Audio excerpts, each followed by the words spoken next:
So as you said, all sprouts need to be soaked in water because they need water.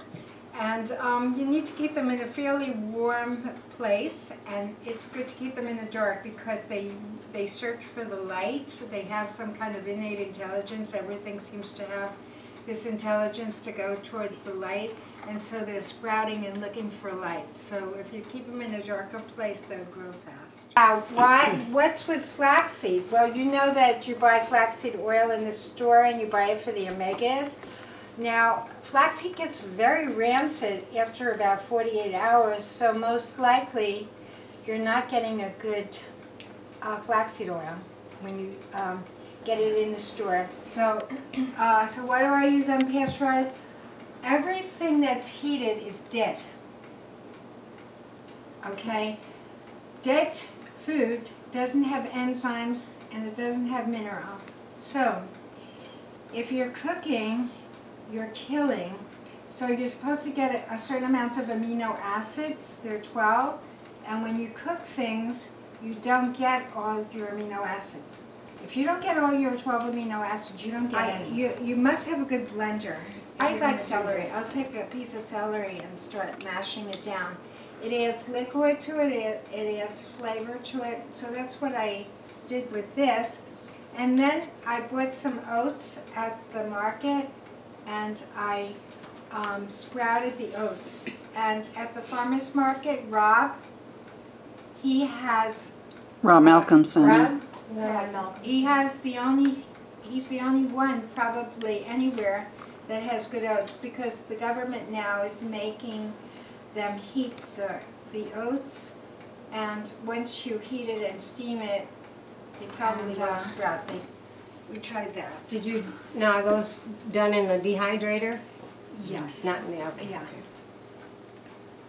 And I did it like I said, and I turned it over, I flipped it. Do you remember the flip? And you put it in and you flip it. Oh, they're not. And actually this one was a thin one, and I did use the plastic to grow this. This came out too thin. So you're going to have to see if it's more like a flower, you don't have to do that. But if it looks thin, you're going to want to put it in one of these things, and so it doesn't fall apart all over the place. If you dehydrate this longer, would it be like more like a cracker? Yeah. It takes about over 24 hours, because I did some recently. You have, yeah, these didn't take 24 hours. These are 5 or 6 hours, depends on what you want. So, I eat 100% raw. For 50 years I've been eating this way. This way. So so we make a big bowl of salad. Salad gets left over. It goes into here with some nuts or sprouts, and it turns into a bread. So we always have bread in the house. What kind of nuts? You said pine nuts. What other kind of nuts do you use? Pine nuts are more like a filler. I have never used straight pine nuts to do that. They're very oily. They're 80% oil, and oil is very good for you. But I would think that would be too strong. Sometimes I use walnuts. Sometimes I've used pecans before. So mostly I use the seeds, but we mostly eat salad. So I'm making different salads, and I put it in the table, and we just munch on it all day. And what's ever left over is going to turn into a bread. It's just the way it is. When I talk about bread, I can make this thicker, and sometimes I make a pizza, but it's never like bread because you're not using sugar or yeast to rise it up. So it's just like they used to make 2,000 years ago. Dips, and they're both sprouted. One is a sunflower dip, and one is a hummus dip. So one is chickpeas and one is sunflower.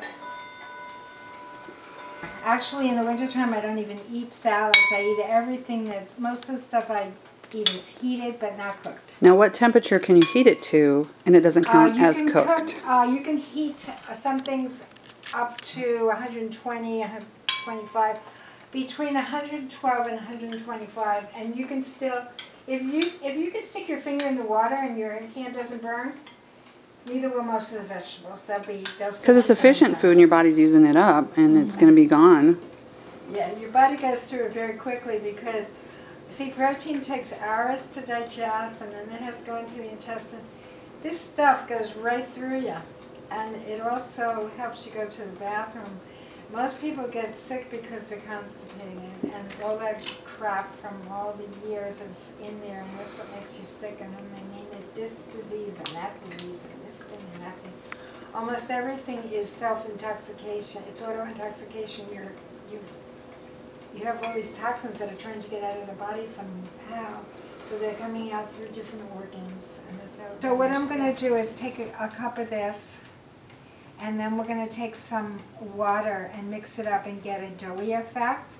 And then we're going to take some mineral salt, or we could take some soy.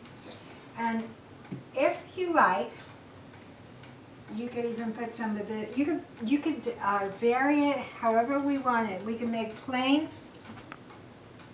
flax, and maybe we should do it that way today, just plain. You have a dehydrator? I do.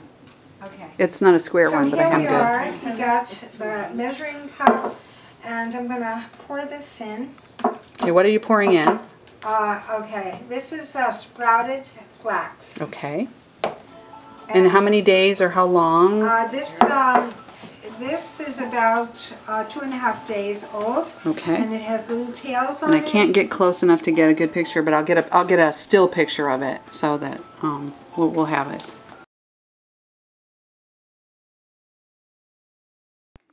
Go ahead. So should I go? Yep. Okay, I think because you all want to taste it, why don't we do the whole thing? Okay. So do you know how many cups you started out with? Yeah. Well, 3 there. I think we have about 3 cups. Do you want a scraper? There's one behind you in that. Right away. See bunch those utensils there? There's some scrapers in there. Okay, so we have about 3 cups. How many cups of actual seed is that? Flaxseed. I mean, I know It's very close. Yeah, It's very close. Does it swell when it? It's swelling, but not a lot. Okay. Because these particular. To see if the gold is good and it sprouts, that would be a good experiment to buy the gold and see if the gold sprouts. I've been sprouting with the brown seeds. So, and if it doesn't sprout, it's dead. Okay, so we have about 3 cups. We're going to take part of that, 1.5 cups, put it in the blender, and we're going to take the other 1.5 cups and put it in the food processor. Half of it in here. Okay. Half of it in the food processor. We're experimenting to see the difference between using a food processor or using a blender, because some people have one or some people might have the other, so we'll know what our finished product is going to be. And I do, this is what I do. Wow, some of these sprouts are really getting big, you know. Look, the underneath sprouts are really getting tails on them. As we're talking, you know, I just started this the other day because I thought we had an emergency here. My sunflower seeds didn't work out, and now they're getting to be these big, gigantic sprouts. Okay, so the rest of this is going to go in here. So food processor and blender both. Yep. So do I have more in one than the other? I don't know. What you want to do is you need salt. You need salt so badly. Everybody's salt deficient. Sodium chloride does not do anything for you. You need minerals. So you buy mineral salt. This is one of the mineral salts. It's called the pink salt. You see the color is totally different. So you have all the minerals in there. So you want to make sure you have minerals because you're not getting the minerals from your vegetables, even if you eat organically. The soil nowhere in the country is the way it's supposed to be anymore. They just, it's all messed up. And in Pennsylvania, where the Amish used to grow, they sold the land off to developers and they moved elsewhere.